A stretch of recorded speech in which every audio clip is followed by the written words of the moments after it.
My aha moment with Hashimoto's when I finally got on my healing journey was when I discovered that I actually had low stomach acid despite having acid reflux, which conventionally is considered a sign of high stomach acid. Thanks to this aha moment, I was able to have a breakthrough going from sleeping 11 to 12 hours a night to all of a sudden getting 7 hours of sleep, waking up bright eyed and bushy tailed. My memory started to come back. My brain fog started to lift. My sense of humor came back to what it once was. And this was after many, many years of fatigue and brain fog. And I'm going to share with you exactly what I did. This was actually one of these steps that encouraged me to keep going, to really encouraged me to keep working on my health and encouraged me to get my Hashimoto's into remission. And this is something that's very, very relevant for many people with Hashimoto's, but hardly anybody talks about it, despite the fact that I've put this information out there like 12 years ago. So, welcome to today's episode of Thyroid Pharmacist Healing Conversations podcast. I'm your host, Dr. Izabella Wentz, your thyroid pharmacist. And as you may know, I am not just a Hashimoto's expert, but I am also somebody who went through my own healing journey with Hashimoto's. I was chronically exhausted, fatigued. I had brain fog. I had pain in my arms from carpal tunnel. I had pain all over my body. I had acid reflux, irritable bowel syndrome, chronic bloating, hair loss. And the symptoms were just like growing with every passing month, it seemed. I was actually in my 20s when I was diagnosed with Hashimoto's, and my symptoms probably started right around when I was 18, during my freshman year in college. So, going back to my big aha moment, it was actually figuring out that I had low stomach acid. Now, low stomach acid is something that hardly anybody talks about, but when you look at the research actually shows that people with hypothyroidism tend to have low stomach acid or no stomach acid. There's some fancy terms for that I always tend to mispronounce, but achlorhydria means no stomach acid, and hypochlorhydria means low stomach acid. Now, this really matters because when you have low stomach acid, that means that you do not digest your food properly. That means that your food sits there and becomes food, not for you. You don't get the nutrients out of the food, but rather your pathogenic bacteria start to feast on it and overgrow. And then this can cause a lot of symptoms. One of the things that occurs when you have low stomach acid, you can have an increased gut ammonia production. Ammonia is a neurotoxin, so it gives you awful, awful brain fog. You might feel extremely fatigued if you are not properly digesting your food. One of the biggest expenditures our body has is actually digestion. And I know for me, I had noticed that whenever I had a big meal, I would have a lot of fatigue. And I also noticed that if I had a meat heavy meal like a steak, I would have a lot of fatigue. Another thing that I noticed is that when I didn't get enough sleep, I would sometimes wake up with diarrhea. It was very much like I felt like my body was broken and I didn't really know what to do to fix it. I thought maybe cutting out red meat might be the answer. This seemed to help some of my digestive issues. But I still had the fatigue. It's just like I wasn't having a lot of the diarrhea. So definitely an improvement, but definitely not the root cause. So some of the consequences of low stomach acid. Stomach acid is needed for proper protein digestion. So, when we eat protein, we break it down into various amino acids, and these amino acids work to repair our body. They work to produce neurotransmitters that make us happy, that help us sleep through the night, that help to give us energy throughout the day. Um, when we break down our protein, we're able to get nutrients out of the protein, such as B12 and iron. These are two very, very important nutrients for thyroid function, for brain function, and for feeling human, not fatigued. And then another thing that the stomach acid does is it protects us from pathogens. So let's say we're eating some sushi or another type of food that might have bacteria or parasites on it. If we have proper stomach acid production, we're going to eat that food and the stomach acid is going to kill off all the nasty things and we're not going to get sick. In the case that we have low stomach acid, we're going to eat the same food and there's a chance that that bacteria is going to be able to reproduce in our system, make us sick, or that parasite or other pathogen is going to get into our system because it's not been neutralized. So this is something that I see very commonly happening in people with Hashimoto's. They have this low stomach acid. And the additional consequences include having more food sensitivities. So when we don't break down our food properly with stomach acid, the food kind of just can become antigenic, which means the immune system starts to recognize it as a foreign invader. Like the immune system's like, what are these chunks of food doing here? And starts to form an attack against the food. Some people might end up with small intestinal bacterial overgrowth. They might end up with an H. pylori infection. They can become deficient in various nutrients. So I mentioned iron and ferritin, which are very common nutrient deficiencies in Hashimoto's. Also, B12, sometimes calcium can also become deficient. We can also have some overcompensation and some downstream gut effects from not having enough stomach acid. Some of the clues that you might have low stomach acid include having acid reflux or GERD like symptoms, having a low B12 or having low iron or low ferritin on a test, persistent fatigue despite having thyroid meds. I would definitely say if you have hypothyroidism or a history of hypothyroidism, there's a really good chance that you do have low stomach acid. Digestive symptoms such as constipation or diarrhea or feeling like food is just sitting in your stomach and that, you get really tired after eating. Sometimes post-nasal drip, this can be also a symptom. Now, one of the ways that I found out that I had stomach acid, because there isn't really like a test for it that's readily accessible to most people, is by doing a trial and error supplement test. So, my practitioner at the time suggested that I try betaine with pepsin to see if that helped my symptoms. And the thing about betaine with pepsin is you have to kind of titrate the dose because if you get too much, of it, it can actually cause a little bit of like symptoms, a little bit like acid reflux, a little bit of acid burning in your throat. And so you definitely want to start low and go slow and figure out what your target dose may be. If you don't take a high enough dose, you're going to find that it doesn't do anything for you. So, what I did and what I typically recommend people do is that whenever they're eating a protein containing meal, they start with one capsule of betaine with pepsin and see how they feel. If they feel nothing, then at their next protein containing meal, they might take two capsules. If they feel nothing again, they'll increase that to three capsules at their next protein containing meal, and so on and so forth until they feel like a slight burning. So if you feel a slight burning at, let's say, four capsules, that means that your target dose is actually three capsules. So you want to back off by just one capsule. If you feel that little bit of a burn, that means you got just a little bit of a higher dose of stomach acid than you needed.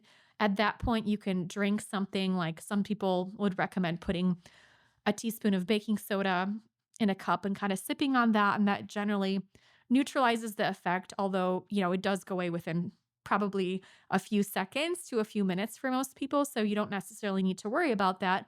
But then you figured out your target dose. So then your target dose would be about three capsules with similar protein containing meals. And that can be a really big game changer for your symptoms. I will say, I don't recommend going up above like 7 or 8 capsules per meal unless you're working with a practitioner because sometimes you might not feel off, but there might be something else going on with you like an H. pylori infection if you need that many capsules. For most people in my experience, the dose is anywhere from 2 to 4 capsules per day. that they need to really thrive and benefit from. Of the people in my experience that have tried betaine with pepsin, about 60% of them felt better with it. About 33% of people felt worse with it. And then 7% really saw no change with it. Now, what are the most common symptoms that improved? One of the biggest symptoms is energy. So for me, I went from chronic fatigue to waking up bright eyed and bushy tailed after 7 hours of sleep. I was like, holy cow, like I'm digesting my food, I'm extracting nutrients from it. This is incredible. Like my brain is coming back on track. The next thing that people report is going to be pain reduction. This wasn't as relevant for me, but for a lot of people with chronic pain, they do find that supporting their digestive stomach acid can relieve that. I was actually quite surprised when I started seeing that with my clients, but it actually makes sense. Betaine is actually trimethylglycine, which is something that helps with the inflammatory homocysteine pathway. So potentially, it could also help people with MTHFR gene mutations, as well as those with low stomach acid. A lot of times people reported their mood improved. So they would go from feeling sad and kind of sluggish to feeling happier. For me, like my sense of humor got better. That was like a very subtle shift where I was like, "Oh, okay, I'm back to feeling kind of funny." And generally I tend to be more funny when I'm in a better mood. I wasn't necessarily depressed when I started this trial, but I definitely saw a little bit of a shift. And to me this actually makes sense because there is part of that pathway that trimethylglycine supports impacts something called SAMe that helps us with our mood and can make us happier. And then also, when you break down your proteins, you can create your neurotransmitters. So you can create your serotonin from your and your dopamine from your proteins and amino acids. When you don't have enough stomach acid on board, then you're not going to be able to make those properly and you might have a deficiency in these. And then the other thing that a lot of people have found to be helpful would be weight issues. So they were able to get to a healthier weight when they were digesting food. And that just makes so much more sense because you're no longer going to be as inflamed. And then, of course, beyond that, digestive issues. So the bloating was gone, the burping was gone, some of the acid reflux symptoms can improve, some of the constipation, diarrhea. A lot of these things do improve once you support your digestion, which to me is kind of obvious, right? And some people might have those symptoms. Some people might not have those symptoms. I think some of the less obvious things to me were like, how is it that supporting my digestion helped me recover my energy? How is it that some people have such a big reduction in pain and some people have dramatic improvements in mood and their weight really improves? So, this is something that I find can be very, very helpful for a lot of people with Hashimoto's. Now, I will say there are some precautions. Times where you should not use this supplement. One time is when you have a history of peptic ulcers because these can actually be made worse by stomach acid. If you have an active H. pylori infection, which can also cause peptic ulcers, then the betaine with pepsin, adding more stomach acid can be a problem as well. If you have an overproduction of acid, which is actually not as common in people with hypothyroidism and in the general population as we've been led to think by pharmaceutical manufacturers, then obviously you would not want to add more acid. People that have sensitivities or allergies to any of the ingredients, potentially pepsin may be pork derived, and then there's corn in some formulations. And then people that are taking acid suppressing medications such as proton pump inhibitors, if you take this is going to kind of like negate its effects. So that's not going to do you much good. And you're going to be wasting money on both proton pump inhibitors and wasting money on the digestive enzymes. So I generally recommend weaning off of those. And I actually have a protocol that I'm going to link to in the show notes on how you can wean off of proton pump inhibitors. It's actually going to be a bonus for my new book, Finding and Treating the Root Cause of Irritable Bowel Syndrome. If you're taking NSAIDs or steroids, these can actually cause you to have more gastric irritation and adding more acid to The bucket can be more problematic, so I definitely don't recommend taking it if you are somebody that takes NSAIDs or steroids on a regular basis. Of course, if you take an ibuprofen here and there, like once a month, that's not going to be an issue. I'm talking about people who are chronic daily NSAID users and steroid users. So these are things that, of course, you'd want to discuss with your medical provider. And of course, whenever you're pregnant or breastfeeding, these are definitely things you want to talk with your healthcare provider about. Now, there is a risk of you're taking too many. You can have some stomach irritation, some of those burning sensations. You're going to feel that right away. And again, I wouldn't go above like 7 or 8 capsules in your trial if you're doing this on your own. Most people do need about 2 to 4 capsules of betaine and pepsin. And this can vary per brand, but it's been my experience working with a lot of different brands that they tend to kind of try to keep the levels similar. They might, one of them might have 700 milligrams, another one might have 750, another one might have 600, but it kind of all, they're kind of all within a similar range. Now, so what do you do if you have low stomach acid, right? So this is a test to see if you have it. And you can definitely keep taking betaine with pepsin for as long as you need it. Some people do incorporate that into their daily routine, and that makes a really, really big difference in their lives. I would consider taking it for maybe 1 to 3 months. And then at that point, things might kind of start to come back on track, and you might not need to use it long term, right? So you might just need to use a short term support with it. There are things that do cause us to have low stomach acid. One of the biggest things is stress. So, if you are stressed out, your stomach acid is going to be suppressed. And so, one of the things I really recommend is trying to eat in a mindful state. So, you're not standing up running around eating a burger, right? Because that's like how your body picks up stress. You're going to be sitting down and maybe like planning some relaxing music. Think of being at like a nice restaurant, taking some deep breaths, and really taking the time to chew your food.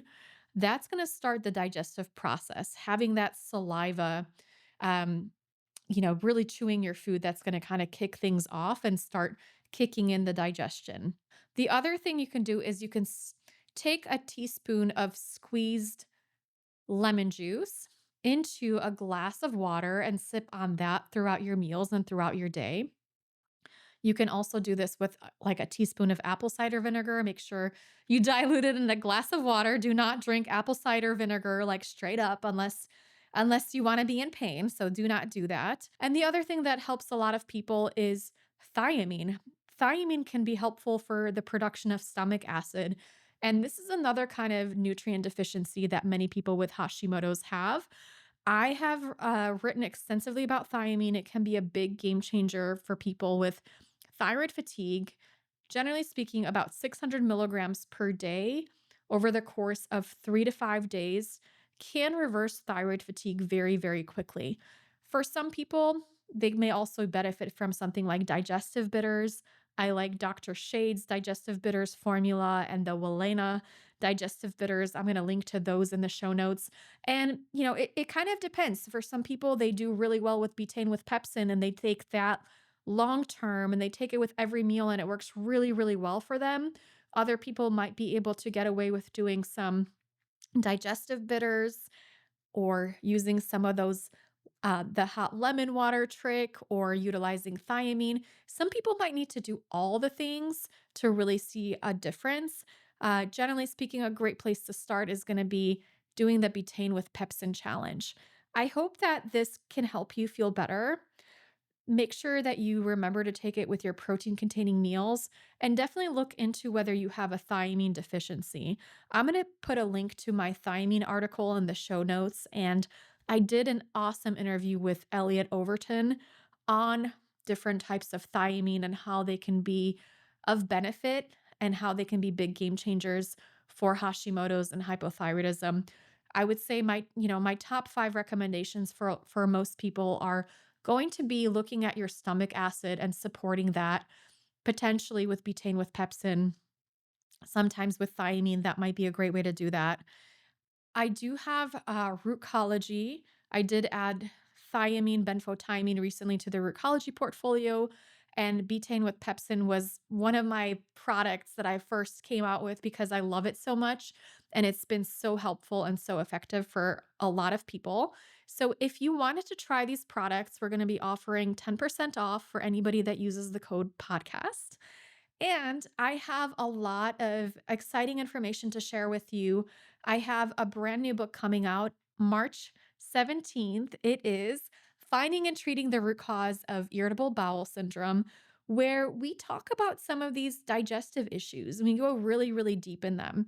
A lot of people with Hashimoto's have digestive issues. Some of them might be diagnosed with irritable bowel syndrome. Some of their digestive issues might actually show up as fatigue or brain fog or thyroid antibodies. Nonetheless, most people with Hashimoto's do really need to work on their gut health. I've outlined the most common and some of the very uncommon reasons why people might have digestive issues, why they might have intestinal permeability, how to support all of the different pathways of digestion, how to recognize which part of your digestive process might be out of balance, and how to best support yourself through that process. So, for those of you watching, this is my new book cover. And I'll be putting some information about it in the show notes. Right now, it's available for pre-order on Amazon and Barnes and Noble and wherever fine books are sold. This is something that I hope will help you on your healing journey. If you are looking for more information on the betaine with pepsin protocol, I've actually written about it in my book Hashimoto's The Root Cause and in my book Hashimoto's Protocol. And I also have a blog on it that I wrote a while ago. So I'm going to link to all of those things in the show notes. I hope this information has been helpful on your healing journey. Honestly, like just supporting your stomach acid can be so, so incredibly helpful when you have Hashimoto's for your fatigue, for your pain, for your mood, your digestive process. And if this is something, if these are some of the symptoms that are resonating with you, I would highly encourage you to do that stomach acid test. I mean, you can use, there's a ton of different supplements on the market out there that you can do this with. I love me some high quality companies, Pure Encapsulations, Designs for Health, Zymogen. There's so many wonderful companies out there that make this supplement. And if you wanted to try the Rootcology brand, I do have a special offer for you if you use the code podcast to get some money off of that. And we do have 100% money back guarantee. So you could, if you're not happy with a product, you could return it within 30 days. I know, I hope this helps because I know I personally had a supplement graveyard with all of the things that I tried on my healing journey with Hashimoto's.